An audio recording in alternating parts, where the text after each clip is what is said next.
Aujourd'hui, on apprend ensemble à coudre super facilement une poche zippée. Ce type de poche est vraiment très pratique et elle s'ajoute vraiment de partout, que ce soit dans des vestes, dans des manteaux, dans des accessoires.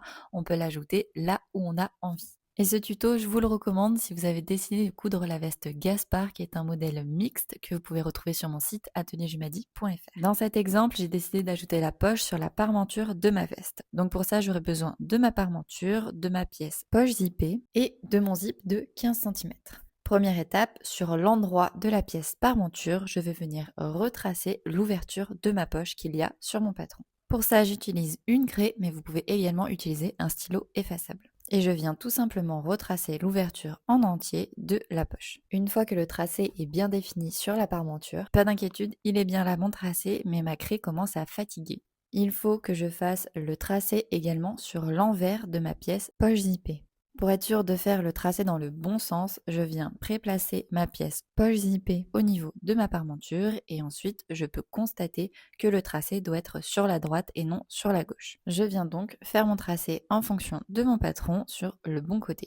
Attention à bien le faire sur l'envers de la pièce. Maintenant, on vient superposer nos deux tracés. Il faut qu'ils soient exactement au même endroit et bien superposés. Et pour être sûr de bien les superposer, j'ai une petite astuce. Je me munis de deux épingles. La première épingle, je vais la mettre en haut au niveau d'un des angles.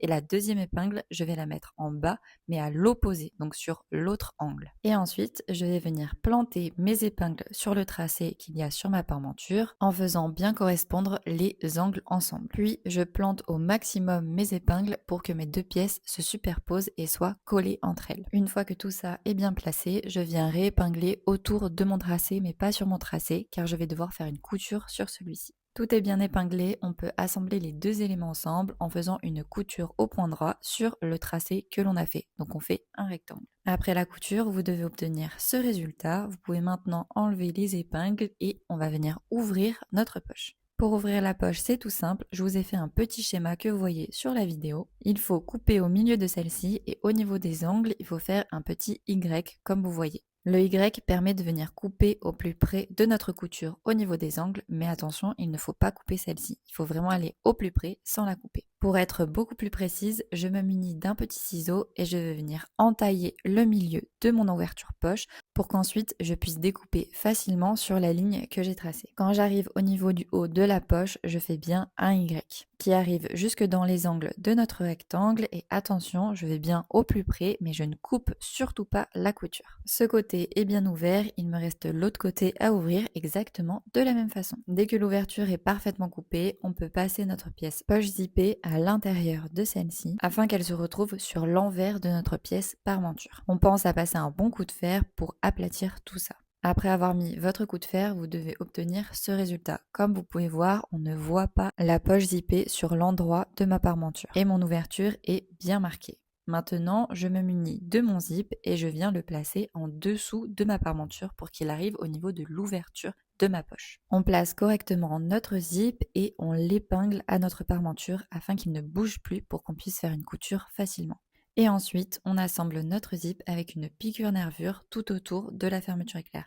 On fait attention lorsque l'on passe sur les dents à ne pas casser notre aiguille.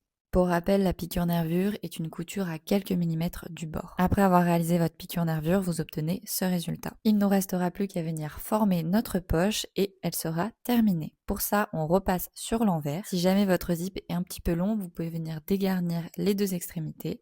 Sinon, vous n'avez plus qu'à plier votre poche endroit contre endroit comme moi sur la vidéo et réaliser une couture au point droit pour venir refermer celle-ci. Attention, on coud uniquement les bords de la poche zippée, on ne prend surtout pas la parmenture dans notre couture. Et on vient également faire un surjet sur la couture que l'on vient de faire pour la renforcer un maximum. Après avoir fait votre couture et votre surjet, vous obtenez ce résultat. Et comme vous voyez, j'ai cousu uniquement la pièce poche. Et voilà, votre poche zippée est terminée. J'espère que ce tuto vous aura plu et surtout vous aura aidé. N'hésitez pas à me le dire en commentaire. J'adore lire tous vos retours. Pensez aussi à vous abonner, ça permet de soutenir mon travail et moi je vous dis à bientôt pour un prochain tuto.